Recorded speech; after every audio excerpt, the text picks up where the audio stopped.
President Biden is setting a new vaccination goal of at least one shot to 70% of American adults by July 4th.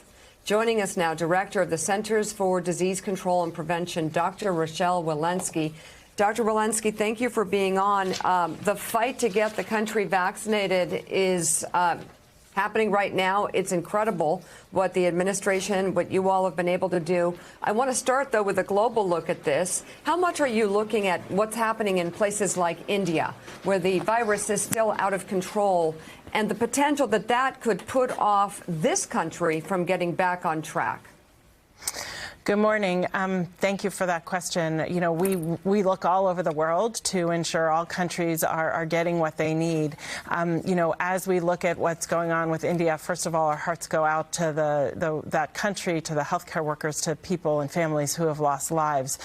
We're working hard in collaboration with the government of India. We've sent over 1,000 canisters of oxygen. We've sent over 15 million N95s. We're sending products to help the supply for manufacturing of vaccines, for over 20 million vaccines. We at the CDC have had long-standing collaborations with public health officials in India over this past year. We've trained over 10,000 infection control practitioners to have safe infection control practices there through COVID. And we've offered support by sending CDC employees there to assist. They have actually preferred technical guidance remotely right now, but we're in close touch with them to see how other ways we can assist. So if you could explain the why of the sending support and supplies beyond the humanitarian need for it. But is there concern about the progress that we're seeing here at home being impacted by countries that are not able to keep up with the virus, and variants and new strains are developing? We know in general that the more a virus mutates, the more it replicates, the more a virus mutates, and the more it mutates, the more possibility for a variant to take hold. So, in fact, yes, we're trying to decrease viral replication here in this country, and we need to decrease viral replication around the world. Again, more viral replication means more possibility for variants.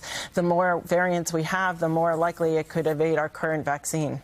Dr. Walensky, it's Willie Geist. Great to have you with us this morning. Let's talk about that 70% threshold that you all set out yesterday to reach 70% of adult Americans being vaccinated, at least with one shot, by the 4th of July. How did you arrive at that number, and how significant would it be to the broad recovery of the country to get there? Yeah, you know, we have to date fully vaccinated over 40% of the population over the age of 18. And we knew by the end of April, early May, that we would be in a position where we needed to do more outreach to get to more people, that we would have more supply at some point than we had people rushing in to get the vaccine. We're at that point, and now that hard work starts. In terms of the 70%, you know, what we do know is the more people who get vaccinated, the less disease we have. We've already seen disease numbers starting to come down. We believe that is in part because of the amount of vaccination we have. And so, yes, that is a benchmark. But in my mind, you know, we need to reach every last person. And so I'm going person by person and not a big number.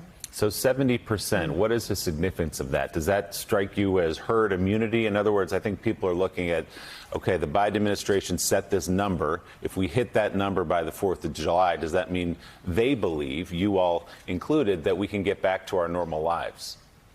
Well, first, I'd like to say 70% is a first shot. We want to make sure that everybody gets their second shot. What we've seen in the experience in both Israel as well as the UK is as soon as vaccination numbers start getting to 60, 70, 80%, we really see case numbers coming down dramatically. And so we've taken some guidance from the what we've seen in those countries. Again, we will not stop at 70%. What I also want to convey here is this is not 70% nationally. This is 70% in every single community.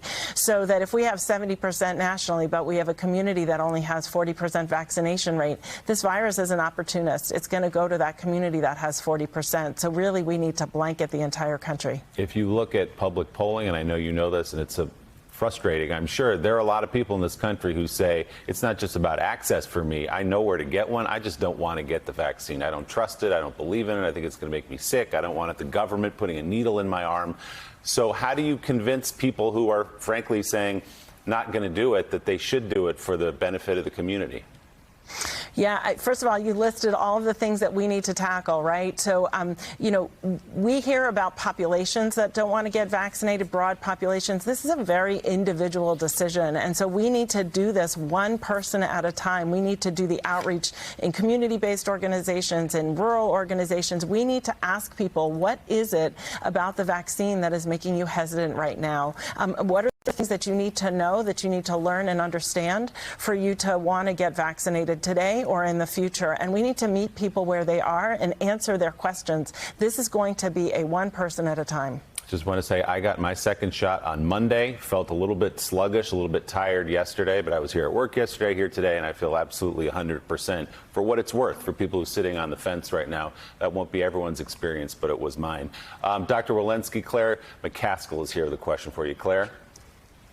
Doctor, this is America where everyone wants a Groupon coupon or they want to compete for a prize. Have you guys seriously considered working with not-for-profits or other health organizations to maybe provide some kind of prize drawing for people who come and get their vaccination at this point? Maybe some cash, maybe a coupon for this Mika, shut your ears, and maybe a coupon for a free Big Mac. Have you guys thought about that? Because it seems to me sometimes the carrot in the United States of America is more effective than the stick. Good morning, Claire. Thank you for that. So we have now a cohort of over 5,000 community core organizations that are working with people. Not everybody will want a carrot. Some people want a different carrot than others. Some might want a Big Mac. Some might want a coupon to a pharmacy. So we are working with individual communities to understand what might best speak to those communities and doing our best to make sure that we can. We're working with NASCAR. We're working with professional sports leagues to see maybe they want to meet sports figures. So we're doing everything that we can to reach as many people that we can, one person at a time. So, Dr. Walensky, Dr. Fauci was on the Today Show with Savannah Guthrie a few minutes ago saying it could be a matter of days that the emergency use authorization comes through to use the shot, to use the vaccine for 12 to 15-year-olds. What more can you tell us about that? Right. So I don't want to get out ahead of the FDA, but we are expecting it soon. So many people have been reporting we're expecting it soon. I have heard so many people enthusiastic about the possibility of being able to vaccinate their 12 to 15-year-olds. Certainly vaccine is available now to everyone over the age of 16 using the Pfizer vaccine. What we do know is that we need to make this available as soon as the EUA and the ACIP from the CDC meet. And we're already in the planning processes for when it arrives, should it arrive. And that means having pharmacies available to give these vaccines, having pediatricians' offices, trusted people for parents and for these teens and tweens. And then also ensuring as these kids are mobile over the summer that they can get a vaccine in one place and the second shot in another. CDC Director Dr. Rochelle Walensky, thank you very much. Hey, thanks so much for watching our YouTube channel. You can follow up on today's top stories and breaking news or catch up on your favorite MSNBC shows all in one place. Download the NBC News app today.